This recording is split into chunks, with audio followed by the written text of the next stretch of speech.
Hi guys, welcome back to my YouTube channel. Again, I have Debbie. Today, Debbie and I will be talking about things that shocked us when we moved to the United States as an international student, coming from somebody for me, but I'm coming from Nigeria. Debbie has tons of experiences in the UK and Nigeria as well. So today we'll be talking to you about some of the just culture shocks that we have. I'm going to go first.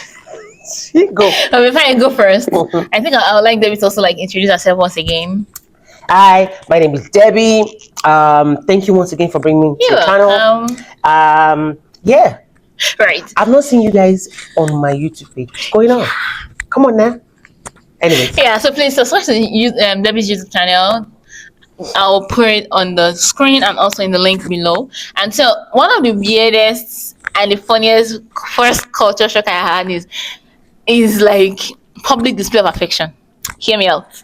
I am from Nigeria, Ibadan to be precise.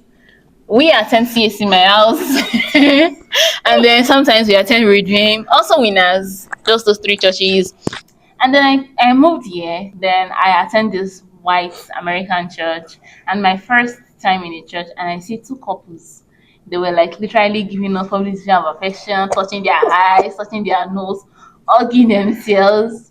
And then I'm like, if you could have left yourself in the house instead of coming to make me sin in the presence of the Lord. And it's also funny to me because coming from Nigeria, even in CAC, right? CAC, you have men separately, women separately. Even in Redeem, I don't know if they start doing that now, but the Redeem churches and Winners that I attended, I have not seen something like that, but I've seen couples holding their hands, but not putting mouth on their cheeks. So it was really surprising to me. So the first Sunday, trust me, I was judging them, and I'm not even going to lie, I was judging them. I'm like, no, you guys. And then the second Sunday too, the same thing. At some point, I'm like, am I really coming to church to serve God or to come and judge these people? Because you can't get the intensity. And then I think another one I had was in the public space, like in the bus. These ones were young couples, and then we were just touching, inside. I mean, we see even I understand the one inside the bus, but in the house of the Lord, you are doing nice things. But again, so these are one of the weirdest culture shock I had. I don't know if they had something like that. I'm just gonna counter what you just basically said. The house of the Lord. The Bible says love your neighbor as yourself. Love is the greatest thing. So I think they're just showing their love. So it's just amazing. I can just imagine your face when you're like, what is this? I mean, if you put in the house of the Lord. But I actually feel you because obviously when I live most of my years of growing in the UK, you see that on the train, on the bus, I don't know about church, but you see all those things. And sometimes also when I first moved into the UK, I was like, all of us are using this space together, but why? But obviously I got used to it and all that. My culture shock, and I think we should have defined what culture shock was, so that people understand what culture shock is. But I'll leave you to do the culture shock definition. So culture shock are just things that in plain terms, for instance, experiences that you don't have in your own culture, and then you're experiencing it in a new environment, and then it's weird to you because that's not how things are being done where you're coming from. So that's just how to put it in a plain language. That's what culture shock is. So okay, my culture shock. So I've been coming to America before I finally moved here in 2022. So I've been traveling in and out. But my culture shock when I first traveled to the United States, how big everything is. I'm so the first state I actually traveled to was Texas. And we went into a store. For those of you that live in the UK, you know how our things are petite, small. We don't do too much, the bigger. Even when you go to a super size store, okay, this one is called super size for a reason. And it's not, the super size store that we have in the UK is like a medium store. It's like a corner store over here. So everything was just big. And I remember myself and my husband wanted to go and get cereal. JJ wanted to go and get frosty cereal. And then we got there. And when we got into the Walmart, it was a massive Walmart.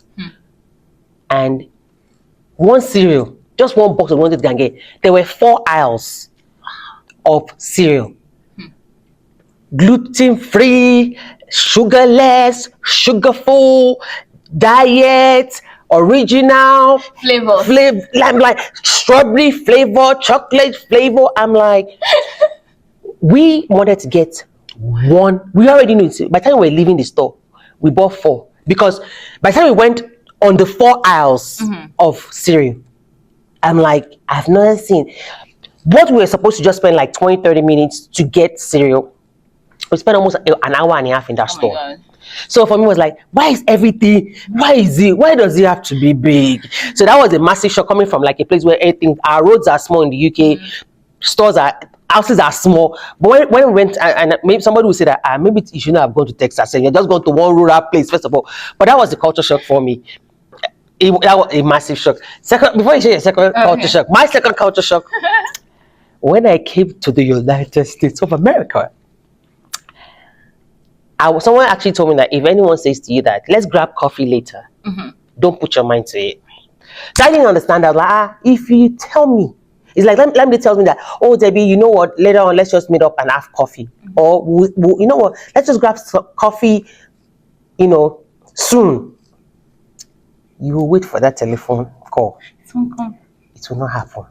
And that thing was a massive shock. I'm like, if I was one that suggested it, that would have been a different thing. I'll be like, I did not keep my own promise to you. I did not call you. But you brought it up. So I'm thinking you will follow up. I know, right? So I'm waiting. Dear brothers and sisters, the call will not come. You will see the person another time, and in the conversation, they will tell you again, you know what? Let's try and figure out something on our calendar and let's meet up for coffee. Again, my brother and sister, it's not going to happen. That was my second culture shock.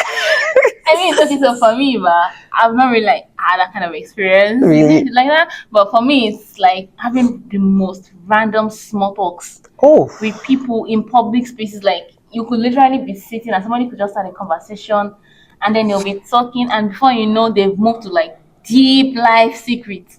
So like in my first few months, maybe like first 2 months, I was in a bus, and then there is a woman sitting by like 2 women, right? So the first one just said, oh, I love your earrings. And I was like, oh, thank you so much. Actually, my daughter bought it for me from somewhere. And then from there, they moved to like, oh, actually she has 13 children. And then from there, she moved to how, oh, she has this disease and she's trying to manage. And I'm like, inside boss, oh, we never even passed 5 minutes. Maybe they said this was not even give yourself like really life conversation.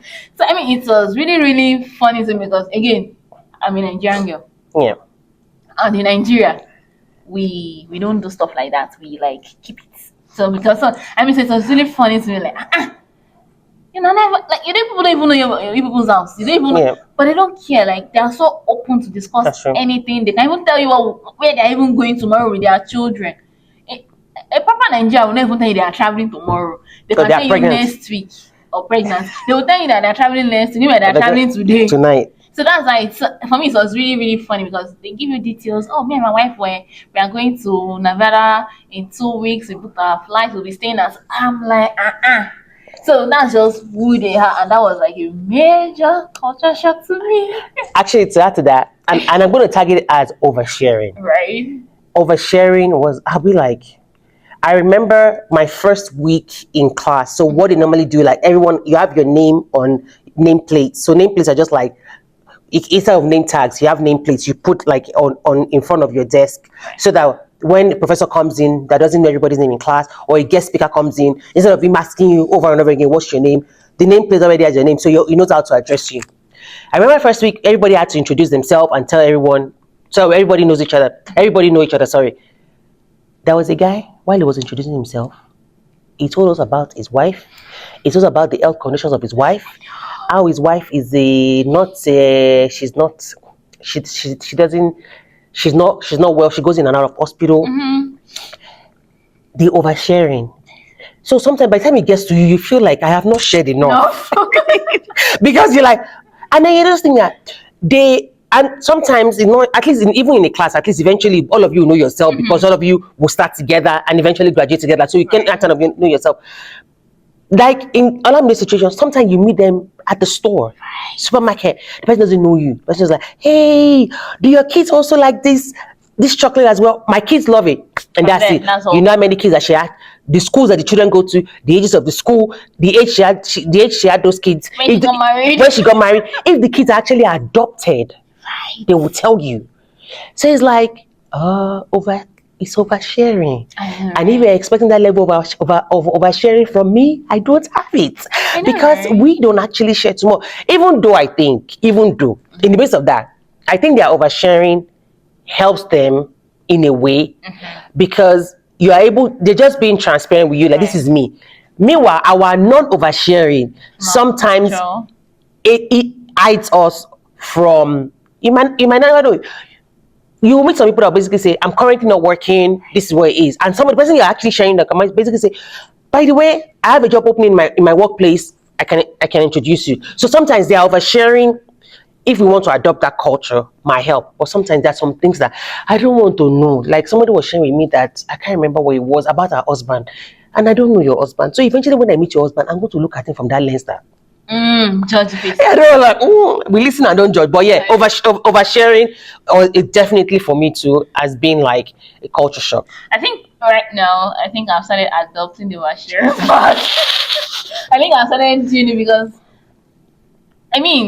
it's just something I've picked up unnecessarily. Maybe because I'm in this new space and everybody around me is doing it, and it's just something like unintentionally picked up. I don't know why, but I feel like I'm doing it these days, which is so funny. I don't know if this has ever happened to you. So, for instance, you meet someone, they smile at you, or maybe you meet somebody, they helped you once, and then you're seeing them another time, and it's like, who is this? And you're like, oh, hi! And they just like zoom off and like, they don't even know you from nowhere. Okay, so personally, if you smile at me, I don't even smile at you back. Not because I don't want to, because it's not my culture, and I don't want to like fake it. But at times I just like, just like social acceptable. But because in my culture, if you are smiling at people, you know them, you're genuinely happy with them. If you even see them next time, people have a conversation, people can even eat up from there. But here, if they are smiling at you, it's just something they just do, like in the environment, not because they know you or because they want to build a relationship with you. They might even see you the next day, they don't even know who you are. That's right. Have you had something like that? Oh yeah, I have the perfect story for this. Okay. There was this one time somebody came. I was working at the international office. Somebody came into the office. She was lost. Asked the question. I was like, but the person was also staff of the university. So she was like, I'm looking for this office. I showed her the way, and we ate it off. I had braids on. She was like, I like your braids. I'm like, yeah, thank you. And we just ate it off. She's like, oh my God, I like your, and she was saying to me, I like your energy, you know what, we should all go out and have something to eat, and she was with her best friend, her work best friend, and both of them, and they were so nice and amazing. They were like, you know what, we even have scholarships that we actually offer, maybe we can offer some international student scholarship. I was like, that's great, we would like to work with your office, let's see what we have available. We had like almost half an hour conversation while I was taking them to where they were supposed to, what they were looking for. It was great. This same person, I saw her the next day. She was like, I'll follow you on LinkedIn, you know what, let's meet up. The next day I saw her, and it was lunchtime. I was getting into the elevator. She was in the elevator. And obviously, this is someone I saw yesterday, so I'm like, I still had the same energy, and I was like, I swear to you, she had a blank face. So in my mind, I'm thinking, maybe she's not the one. Like, she's the one. And we stood side by side. I'm like, so I just felt like maybe she was having a bad day. It was not that day. I saw her again 2 days after with her friend. Same energy. I'm like, oh, okay. I get it. Welcome to the club. I know. I get it. I'm like, since then, every time I just see her, I just fall into the role play. I just ignore. I had seen her in the elevator not once, not twice, not even after that time, and I was just like, and it was like that relationship that we had for 30 minutes, that we were laughing, we're smiling, we're giggling. It was like it never happened. That was crazy. That was really insane. So yeah, I've experienced that. So sometimes these experiences, they might look like, oh, maybe we are making it up. Trust me, we are not making it up. They're like real life experiences that actually happened to us. So I don't know if this one, when I first came, there's this, I didn't know at first. So it was this idea of personal spaces. I didn't know at first. So I take the bus. So in the bus, I realized that nobody sits beside me, and I'm like, what's happening? And then I just brush it off. I'm like, maybe they're having, because they would rather stand than sit beside you on the bus because it's like double spaced. Yeah. But they rather stand than sit beside you. And I was like, what happened? Then later on, because I was a TA for a class, and then my professor was telling us about how they respect personal spaces in this state, and I'm like, oh wow, so it's actually personal A space. space. Because where I am coming from, Ibadan, Mikra cabs, we squeeze ourselves inside Squash. Mikras. Like even in our parties, our chairs are like literally beside each other's. But I find that here, even in sometimes in churches, they want personal spaces in between. They want people to, like, they just want their space around yeah. them.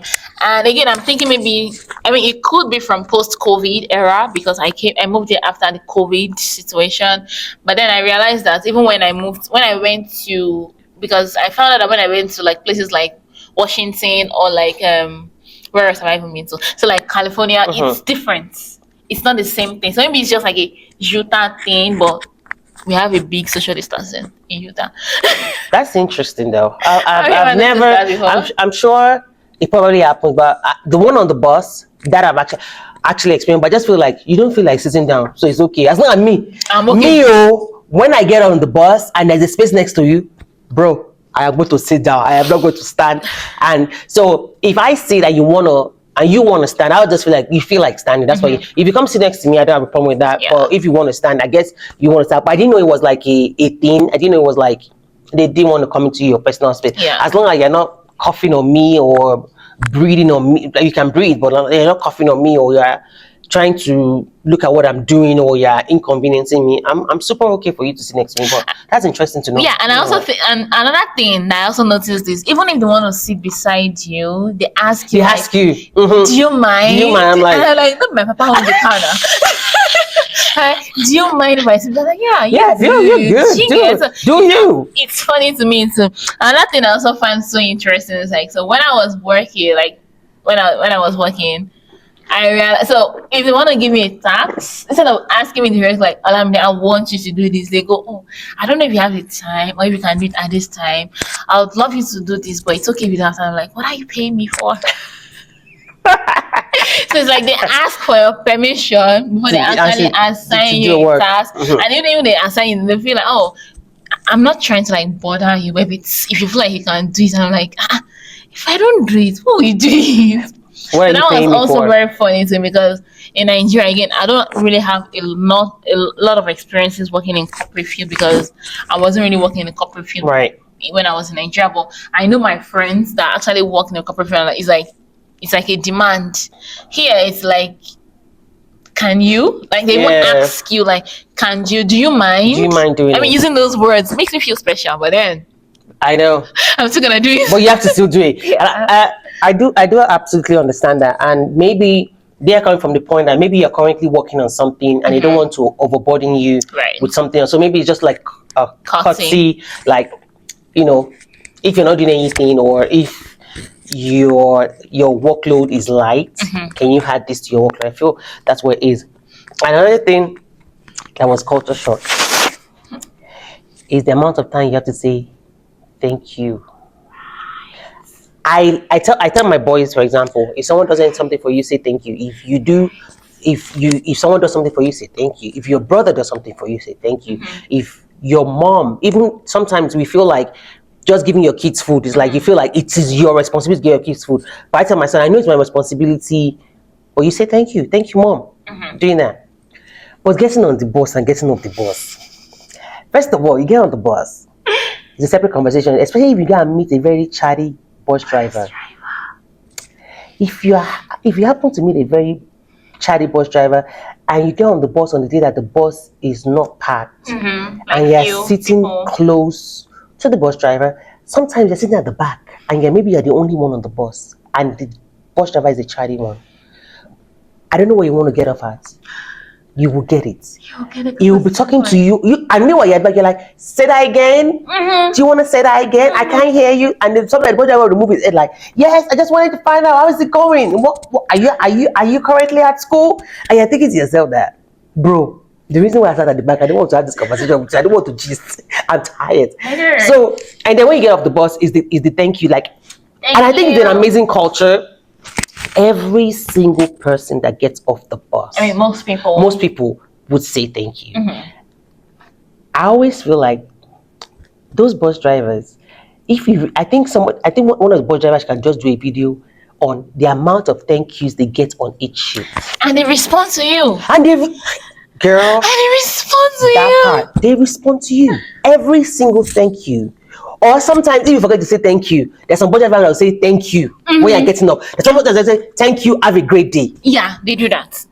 They will say thank you, have a great day. So it's like, and sometimes when you don't do it, you feel like, sister, what will it take you to say thank you? I mean, there are times I don't do them, like somebody else. So I find myself like, especially they're like 4 of you getting off the bus, and you're the last person. The first person says thank you, second person say thank you, third person say thank you, and everybody literally and everybody says, and then you two just say thank you.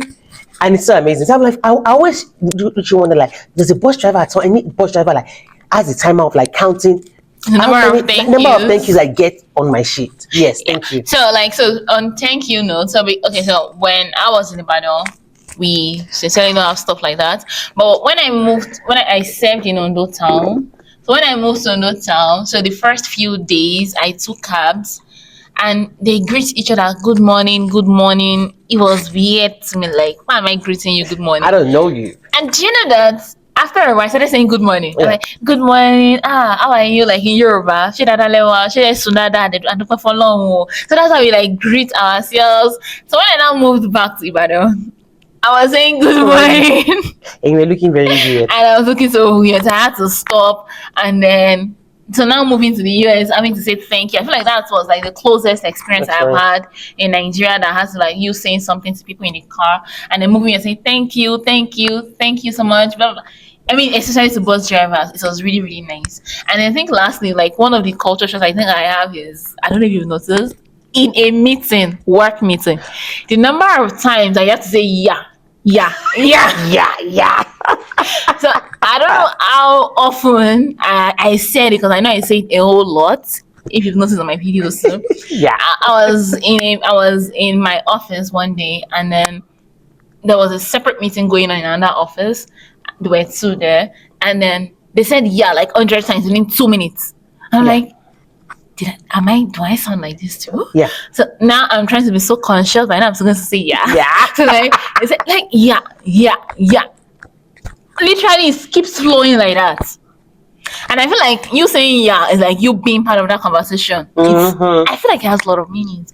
I don't know if you've also noticed that. Yeah, mine is more of like, I find myself saying or but I also see like sometimes the ones I've actually found myself saying of late is like, you good?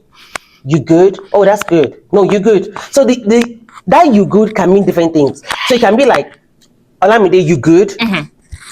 That means that is everything okay with Olamide? Right. Another one can just mean that, oh no, you good. That means that don't worry about it, everything's fine. So depending on the tone. So I find myself using that you good, but also I understand when you say yeah, like it makes you feel like sometimes you might not even have an idea of what is going on. You're like, oh yeah, True. oh yeah, sure, yeah. And you're like something like, what did they say at the meeting? And what was that about? Yeah. So people even say like unconsciously. Absolutely. Gosh. Absolutely. Yeah. I wanted to see any. Oh, I have to say this. Okay. Culture shock. Seasoning. I'm sorry. Seasoning. She's right. That was a shock to me. And I have stories for days, but let me give you this story. Okay. So I was doing my internship, my amazing company, fantastic company, great company. And what used to happen, like, I think throughout my internship with that company, I never had to take lunch to work, because there was always going to be a department that will order food in, they will have a meeting, and there'll be a lot of leftovers, and they will send everybody an email like, there is food in the staff room, Right. come and eat, and everything. So everybody goes, we call each other, let's go. There's food on the 12th floor, 13th floor, let's go. It was great. So there'll be a department that was doing breakfast, that will do breakfast meetings, there'll be lunch meetings. So that was me, breakfast and lunch sorted for my 8 hours. The first week I started the work, there was going to be, there was a breakfast meeting, so they had a lot of food that the company had ordered from a restaurant, and they brought it. On that menu, there were eggs, bacon, potatoes, sausages.